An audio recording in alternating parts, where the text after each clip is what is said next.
जिवंत देव, जो पवित्र प्रभू येशू ख्रिस्ताच्या नावाला धन्यवाद देऊ. प्रियांनो, सकाळच्या प्रार्थनेमध्ये आपल्या सर्वांचं स्वागत आहे. प्रभूने आपल्याला सर्वांना हा नवीन दिवस दाखवला, त्याबद्दल आपण त्याच्या नावाला धन्यवाद देऊ. प्रियांनो, खरोखर हा नवीन चमत्कार आहे की प्रभूने आजचा हा नवीन दिवस तुम्हाला आणि मला दाखवला आहे. देवाने आम्हाला अन्न, वस्त्र, निवारा या सर्व गोष्टी त्याच्या पवित्र सामर्थ्याने तुम्हाला आणि मला पुरवल्या, त्याबद्दल त्या जिवंत देवाला धन्यवाद असो. आपण सुरुवातीची प्रार्थना करू. हालेलुया, स्तुती, धन्यवाद येशू दे बापा. तू पवित्र असा परमेश्वर आहे. तू राजांचा राजा, प्रभूंचा प्रभू आहे. प्रभू, हा नवीन दिवस तू आमच्या प्रत्येकाच्या आयुष्यात जोडला, त्याबद्दल आम्ही तुझ्या पवित्र नावाला धन्यवाद देत आहोत. प्रभू, या सकाळच्या प्रार्थनेचा ताबा तू की आमचं जीवन शुद्ध आणि पवित्र तू ठेव. आणि प्रिय प्रभूजी, तुझ्या वचनातून बोलत असताना तू मला सहाय्य कर. माझ्या विचारांचा ताबा तू घे, माझ्या ओठाचा ताबा तू घे. आणि प्रिय प्रभू येशू, ऐकणाऱ्यांचा ताबा तू घे. तुझ्या नावाचं गौरव दे. सर्व सैतानी बंधनं नासूर येशूच्या नावामध्ये निघून जाऊ दे. ओय प्रिय प्रभू येशू, आज या सकाळच्या समयी आमच्या प्रत्येकाचं जीवन शुद्ध आणि पवित्र ठेवण्यासाठी तू आम्हा प्रत्येकाला तुझ्या वचनातून तू मार्गदर्शन कर. आणि प्रिय प्रभू येशू, निर्गम या पुस्तकाचं मनन करत असताना प्रिय प्रभू, तू आमच्या संगती तू बोल. आमच्या प्रत्येकाचा ताबा तू घे आणि तुझं गौरव दे. प्रिय प्रभू, इथून पुढची वेळ काळ सर्व काही तुझ्या पवित्र चरणाजवळ समर्पित करत आहे. ही प्रार्थना येशूच्या नावाने मागतो म्हणून दे, आमेन. प्रियांनो, आजच्या ह्या प्रार्थनेमध्ये आपल्या सर्वांचं स्वागत आहे. आणि खरोखर ज्यांनी चॅनल सबस्क्राईब केला आहे, शेअर केला आहे, लाईक केला आहे, इतरांपर्यंत वचन पोहोचवण्यासाठी सहाय्य केलं, त्या प्रत्येकाला देवबाप आशीर्वादित करो. आणि खरोखर या शेवटच्या दिवसामध्ये आपण राहत असताना परमेश्वराच्या इच्छेने चालणं हे सर्वात महत्त्वाचं आहे. आम्हाला कोणाला मनुष्याची गरज नाही, तर आम्हाला परमेश्वराची गरज आहे. देवाची आम्हाला गरज आहे. देवाने आम्हा प्रत्येकाला निवडलेलं आहे. आणि खरोखर परमेश्वर देवावरती आम्ही भिस्त ठेवून त्याच्या विश्वासाने आम्ही चालावं, यासाठी देवाने हा नवीन दिवस आमच्या आयुष्यात जोडलेला आहे. तर चला, आजच्या मननासाठी आपण पुस्तक काढूया. निर्गम याचा 23वा अध्याय आणि याच्या काही वचनातून आज आपण पाहणार आहोत. न्याय आणि न्यायबुद्धी. खोटी अफवा उठू नको. दुष्टाच्या हातात हात घालून अन्यायी साक्ष होऊ नको. दुष्कर्म करण्यास प्रवृत्त होणाऱ्या बहुजन समाजास अनुसरू नको. आणि बहुजन समाजास अनुसरून एखाद्या मुकदम्यात विपरीत न्याय व्हावयासाठी साक्ष देऊ नको. दावा गरिबाचा आहे एवढ्यावरूनच त्याचा पक्ष घेऊ नको. आपल्या शत्रूचा बैल अथवा गाढव मोकाट फिरताना तुला दिसला तर त्याला अवश्य वळून त्याच्याकडे पोचता कर. तुझा द्वेष करणाऱ्याचा गाढव बोजाच्या भाराखाली दबलेला तुला दिसला तर त्याला उठवण्याचे त्या एकट्यावर टाकून जावसे वाटले तरी जाऊ नको, तर त्याला सहाय्य करून त्याची अवश्य सुटका कर. तुझ्या लोकांपैकी जो कंगाल असेल त्याच्या मुकदम्याचा निवाडा विपरीत करू नको. खोट्या मुकदम्यापासून दूर राहा. निरपराधी व नीतिमान यांचा वध करू नको, कारण दुष्टाला मी नीतिमान ठरवणार नाही. लाच घेऊ नको, कारण लाच डोळसांना आंधळे करते आणि नीतिमानांच्या म्हणण्याचा विपर्यास करते. उपऱ्यावर जुलूम करू नको, कारण त्याच्या मनोभावनेची तुम्हाला जाणीव आहे, कारण मिसर देशात तुम्हीही उपरी होता. वाचलेले वचन देवबाप आशीर्वादित करो. प्रियांनो, ह्या ठिकाणी न्याय आणि न्यायबुद्धी याबद्दल देवाने इस्रायल लोकांना सांगितलेलं आहे. या सकाळच्या समयी आपण पाहूया की निर्गम याचा 23वा अध्याय 1 वचन आम्हाला सांगतं की कुठी अफवा उठू नको, दुष्टाच्या हातात हात घालून अन्यायी साक्ष होऊ नको. या ठिकाणी देवाने स्पष्ट सांगितलेलं आहे. खोट्या अफवेपासून आम्हाला दूर राहायला लावलेलं आहे. दुष्टाच्या हातात हात घालून अन्यायी साक्षी होऊ नको हे परमेश्वराने आम्हाला सांगितलेलं आहे. दुष्कर्म करण्यास प्रवृत्त होणाऱ्या बहुजन समाजास अनुसरू नको. दुष्कर्म करण्यास प्रवृत्त होणाऱ्या बहुजन समाजास अनुसरू नको आणि बहुजन समाजास अनुसरून एखाद्या मुकदम्यात विपरीत न्याय व्हाव्यासाठी साक्ष देऊ नको. दावा गरिबाचा आहे एवढ्यावरून त्याचा पक्ष घेऊ नको. प्रियाने सुंदर गोष्टी देवाने आम्हाला या ठिकाणी सांगितलेल्या आहे. दुष्कर्म करणाऱ्या बहुजन समाजास अनुसरू नको. आज परिस्थिती प्रियानो तीच आहे. दुष्कर्म करणाऱ्या बहुजन समाजामध्ये आज लोक मिसळत आहे. त्या समाजाप्रमाणे चालण्याचा प्रयत्न करत आहे. परंतु हा समाज तुम्हाला आणि मला देवाच्या राज्यामध्ये घेऊन जाणार नाही. तर प्रियानो, समाजाच्या नाही तर देवाच्या इच्छेनुसार आम्हाला चाललं पाहिजे. आणि गरीब आहे म्हणून त्याचा न्याय करू नको किंवा त्याचा पक्ष घेऊ नको. तर दोन्ही पक्षाची परमेश्वराने बाजू मांडायला लावलेली आहे. आणि आपल्या शत्रूचा बैल अथवा गाढव मोकाट फिरताना तुला जर दिसला तर त्याला अवश्य वळून त्याच्याकडे पोचता कर. शत्रूवरती परमेश्वराने दया करायला लावलेली आहे. नाहीतर शत्रूचा जर बैल इकडे तिकडे फिरताना दिसलं किंवा काही त्याचं नुकसान होताना दिसलं तर आपण आनंदाने आपल्याला आनंद होतो आणि म्हणतो बरं झालं याचं नुकसान झालं. प्रियानो, तो स्वभाव आमच्या जीवनातून परमेश्वराने काढून टाकलेला लावलेला आहे. तर ह्या ठिकाणी देवाचं वचन सांगतं की तो बैल त्याच्याकडे नेऊन पोचता कर. हो, त्याचं नुकसान होऊ नये याच्यासाठी आपण प्रयत्न केला पाहिजे. आणि मग तुझा द्वेष करणाऱ्याचा गाढव बोजाच्या भाराखाली दबलेला तुला दिसला तर त्याला उठवण्याचे त्या एकट्यावर टाकून जावेसे वाटले तरी जाऊ नको, तर त्याला सहाय्य करून त्याची अवश्य सुटका कर. हो, द्वेष करणारा. आज आमचा द्वेष जे करतात लोक, आम्ही त्यांच्या संगती बोलणं सोडून देतो. आणि ही सर्वात महत्त्वाची वाईट गोष्ट आहे. कारण त्यांचा स्वभावच तसा असतो. ते काय सुधरत नाही. ते काय जगाच्या चालीरीती सुधरत नाही. त्यांच्या जीवनामध्ये खोटारडेपणा आयुष्यात भरलेलाच असतो. खोटी साक्ष देतात, देवाच्या वचनाप्रमाणे चालत नाही. समाजाला जे आवडतात गोष्टी त्या गोष्टी ते करतात आणि देवापासून वंचित राहतात प्रियानो. आणि त्याचा परिणाम असा होतो की त्यांच्या घरामध्ये कोणत्याही गोष्टीचा आशीर्वाद होत नाही. समाजाप्रमाणे जे चालण्याचा प्रयत्न करतात प्रियानो, त्यांच्या जीवनामध्ये कधीही देवबाप आशीर्वाद देत नाही. कारण आम्हाला देवाच्या राज्याच्या, देवाच्या इच्छेनुसार आम्हाला चालायचं आहे. जगाच्या वहिवाटीप्रमाणे, जगाच्या रीतिरिवाजाप्रमाणे आम्हाला देवाने चालायला लावलेलं नाही. तर आमचा स्वर्गामध्ये जो सिंहासनारूढ परमेश्वर आहे त्याच्या इच्छेप्रमाणे देवाने तुम्हाला मला चालायला लावलेलं आहे. आणि मग या ठिकाणी त्या जो गाढव आहे, जो बोजा आहे, त्याचा बोजाचा काय करायचा आहे, भार कमी करून त्याची सुटका या ठिकाणी परमेश्वराने तुम्हाला मला करायला लावलेली आहे. सुटका करायला लावलेली आहे. त्याचा भार कमी करायचा आहे आम्हाला. आणि तुझ्या लोकांपैकी जो कंगाल असेल त्याच्या मुकदम्याचा निवाडा विपरीत करू नको.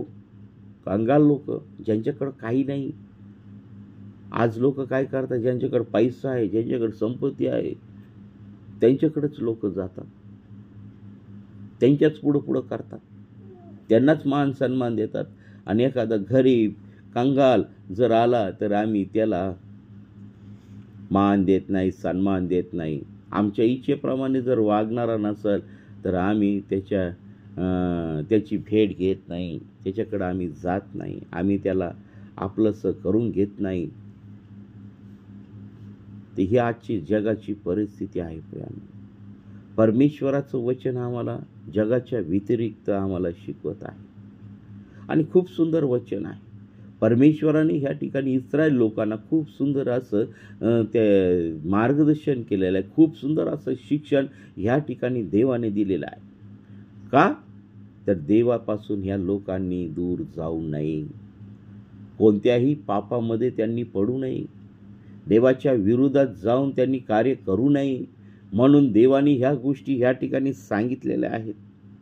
आणि मग त्यांचा निवाडा विपरीत करू नको, हे परमेश्वराने या ठिकाणी सांगितलेलं आहे. खोट्या मुकादम्यापासून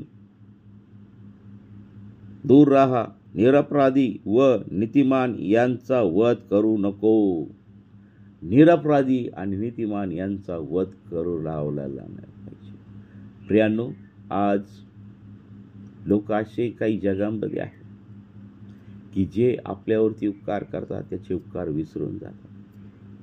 आणि खरोखर ज्यावेळेस खरी साक्ष देण्याची वेळ येते तेव्हा लोक सोडून निघून जातात. कोणाला वाईट वाटेल, घरातल्यांचे संबंध चांगले टिकावे यासाठी लोक काय करतात, चांगल्या व्यक्तीची साथ देत नाही, तर ते खोट्याचा पक्ष घेतात, आपल्या जवळच्या लोकांचा पक्ष घेतात आणि त्याच्या विरुद्ध जातात. प्रियांनो, प्रभूच्या बद्दलही तसंच झालं. लोकांनी त्याच्यावरती खोटे आरोप ठेवले. प्रभूच्या शिष्यांच्या बद्दलही तेच प्रकार होतात. जे कोणी प्रभूच्या मार्गावर चालतात त्यांच्यावरती खोटे आरोप ठेवले जातात आणि त्यांना शिक्षा केली जाते, त्यांच्या विरुद्ध लोक उभे राहतात. ही गोष्ट आम्हाला फार पूर्वीपासून पाहायला मिळत आहे. आणि मग खोट्या मुकदम्यापासून दूर राहा आणि निरपराध व नीतिमान यांचा वध करू नको, कारण दुष्टाला मी नीतिमान ठरवणार नाही. या ठिकाणी देवाचं वचन स्पष्ट सांगतं की दुष्टाला नीतिमान ठरवण्यात येणार नाही. दुष्टाला त्या ठिकाणी त्याची शिक्षा होणार, परंतु एखादा निरपराधी किंवा नीतिमान यांचा वध आमच्या हातून होता कामा नाही. आता वध हा फक्त खुनानेच नाही तर आमच्या शब्दांनी पण आम्ही वध करतो आणि त्या लोकांचे मन आम्ही दुखून टाकतो. प्रियांनो, आपल्याकडून ही जर चूक झाली असेल तर त्या गोष्टीची आम्ही प्रभूजवळ क्षमा मागणार आहोत, त्या व्यक्तीजवळ जाऊन क्षमा मागणार आहोत.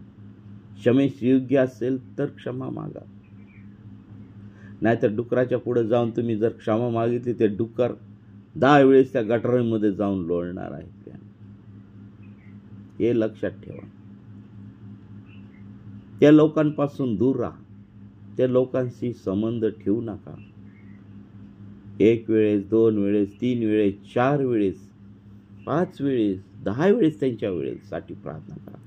पण सारखं सारखं जर ते घाणीतच जात असेल डुकर, तर त्याला त्याच्या हालतीवरती सोडून द्या, त्याच्या परिस्थितीवर त्याला सोडून द्या आणि परमेश्वरास प्रार्थना करून परमेश्वराच्या स्वाधीन करून द्या.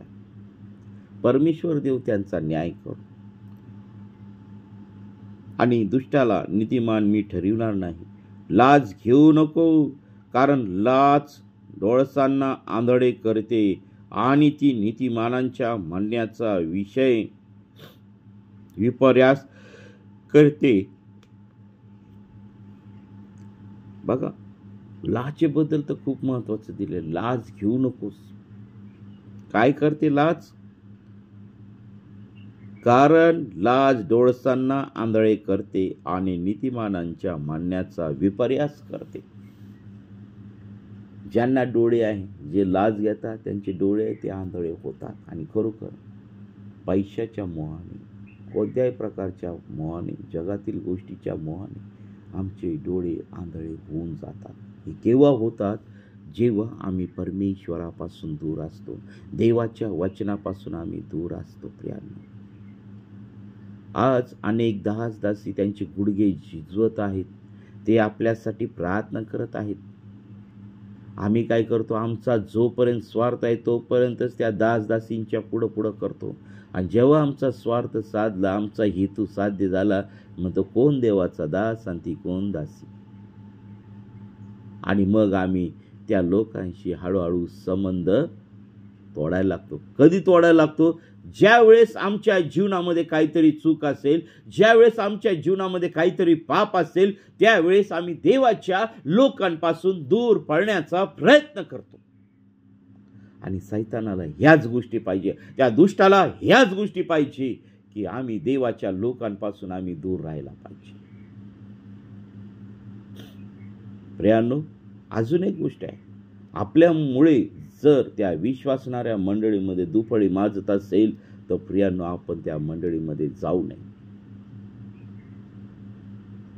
त्यांच्यासाठी आपण लांबूनच प्रार्थना करावी. आपल्यामुळे कुठे जर प्रॉब्लेम होत असेल तर त्या ठिकाणी जाऊ नये, कारण ते कुटुंब, तो परिवार त्या ठिकाणी सुखी राहायला पाहिजे. आपलं आहे झालं तरी चालेल, परंतु नीती, न्याय आणि सत्यतेसाठी आम्ही झटलं पाहिजे. आणि प्रभूने या जगामध्ये असताना तेच केलंय, देवाच्या लोकांनी तेच केलेलं आहे, देवाच्या सेवकांनी तेच केलेलं आहे, आणि त्याच्यामुळे ते विश्वासू ठरलेले आहे. आणि तोच विश्वासूपणा आज आमच्या प्रत्येकाच्या जीवनामध्ये पाहिजे. आणि हे सुंदर असं वचन देवाने तुम्हाला आणि मला दिलेलं आहे. या वचनावरती प्रियांनो, आपण आपल्या स्वतःच्या मनामध्ये मनन करूया आणि परमेश्वर देव आम्हाला काय आणखी सांगत आहे याचा आम्ही विचार करणार आहोत. परमेश्वर देवाने तुम्हाला दर्शन द्यावं, प्रभूने दर्शन तुम्हाला द्यावं, आणि तुमच्या अंतःकरणाचे डोळे, कान आणि तुमचं जीवन उघडं करावं. यासाठी परमेश्वराकडे धावा करा. परमेश्वराने तुम्हाला गंभीर आजारातून, गंभीर संकटातून, गंभीर समस्येतून सोडवावं, यासाठी त्याचा धावा करा. यिर्मया 33:3 सांगतं की मला हाक मार म्हणजे मी तुला उत्तर देईन. प्रियांनो, आम्ही त्या परमेश्वराला हाक मारतो का? आम्ही हाकच मारत नाही. आम्ही कोणाला हाक मारतो? मनुष्याला हाक मारतो. आम्ही कोणाला डायल करतो? आम्ही देवाच्या सेवकांना डायल करतो, त्यांना आमच्या प्रार्थना विनंत्या सांगतो. हो, चांगलं, कारण ते आपल्यासाठी मध्यस्थी करत आहे. परंतु देवाने सुंदरशे तुम्हाला गुडघे दिलेले आहे. त्या गुडघ्याचा वापर फक्त बसण्यासाठीच करतो का? त्या गुडघ्याचा वापर आम्ही फक्त निंदेसाठीच करतो का? प्रियांनो, त्या गुडघ्याचा वापर आम्ही देवाच्या कार्यासाठी केला पाहिजे. आमचे गुडघे हे झिजवले पाहिजे. कसे झिजवले पाहिजे? प्रार्थनेने झिजवले पाहिजे, त्याच्या वचनाने झिजवले पाहिजे, परमेश्वराच्या सोबत चालण्याने झिजवले पाहिजे. परमेश्वर देव आज तुमच्याशी या सकाळच्या समय बोलू इच्छित आहे. हे देवाने हे सुंदरसं वचन तुम्हाला आणि मला दिलं, त्या वचनावरती आज आपण मनन केलं पाहिजे, प्रार्थनेत राहिलं पाहिजे. आमच्या जीवनातल्या पीडा ह्या परमेश्वराने काढून टाकल्या पाहिजे, आणि त्या दुष्टाच्या हल्ल्यापासून, त्या पीडापासून परमेश्वराने, प्रभूने आम्हाला मुक्त केलेला आहे. वचन जाहीर करा, वचन वाचा. त्या वचनाला तुमच्या जीवनात, तुमच्या परिवारात, तुमच्या देशात, तुमच्या जिल्ह्यात, तुमच्या गावात, तुमच्या वस्तीत, तुमच्या वाड्यांमध्ये घोषित करा.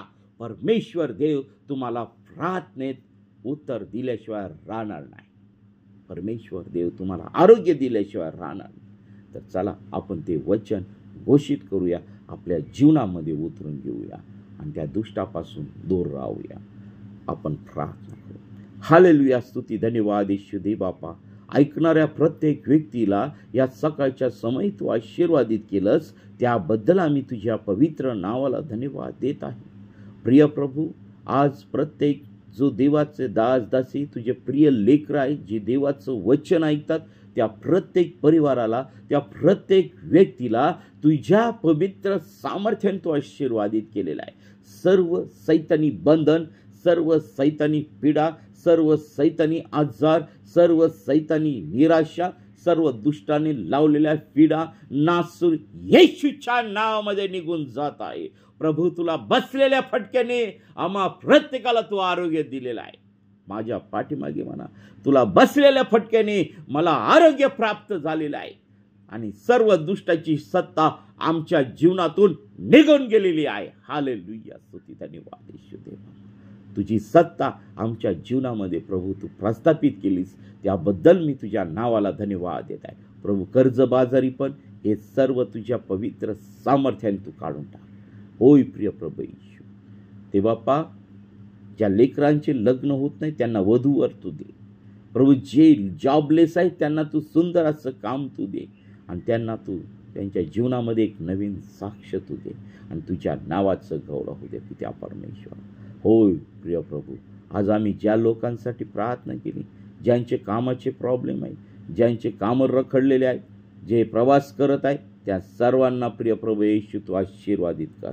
प्रिय प्रभू येशू, जे संकटामध्ये आहेत त्यांना संकटातून बाहेर काढ. आणि विशेष करून आम्ही प्रार्थना करतो ज्या ठिकाणी नैसर्गिक आपत्ती आहे प्रभू, मला माहीत नाही, परंतु त्या ठिकाणची परिस्थिती तुझ्या नियंत्रणामध्ये तू घे. ज्या ठिकाणी युद्ध चालू आहे प्रभू, तेथील परिस्थिती तुझ्या नियंत्रणामध्ये तू घे. प्रभू, कोणाचाही शस्त्रांनी नाश होऊ नये. प्रिय प्रभू येशू, कोणाचाही शस्त्रांनी नाश होऊ नये, तर प्रत्येकाला सार्वकालिक जीवन मिळावं ही तुझी इच्छा आहे. तुझी शांतता प्रस्थापित कर आणि तुझ्या नावाचं गौरव दे. प्रभू, तुझ्या वचनापासून अनेक लोकांना वंचित राहू देऊ नको.